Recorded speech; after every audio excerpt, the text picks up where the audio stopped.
went through a divorce, had a lot of things happen in a very short period of time, and it kind of pushed me towards some of my first mentors and understanding.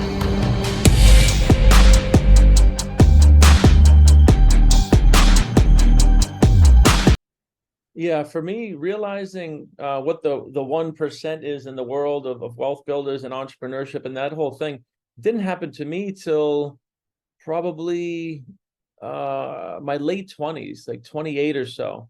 I had grown up very traditional, what I call American broke.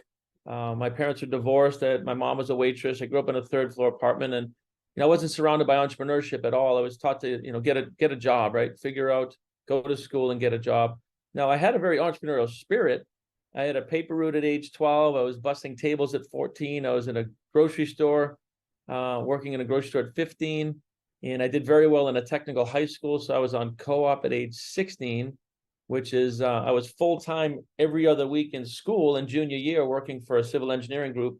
And then I got into the General Electric company at age 17 on their engineering program with help from my first mentor, my teacher.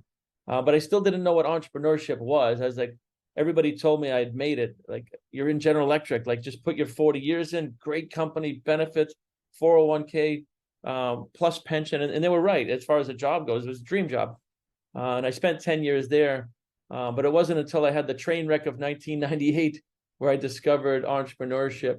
And I'll go into that at a different time. But basically, GE closed, went through a divorce, had a lot of things happen in a very short period of time, and it kind of pushed me towards some of my first mentors and understanding what entrepreneurship was. So for me, it happened when I married for the second time, and I married into a construction family, a contracting family. There was three brothers to my wife that all had their own businesses, and I was seeing, it's like, wow, these guys they work for themselves. They're able to create and do things as big as they can get. There's no caps.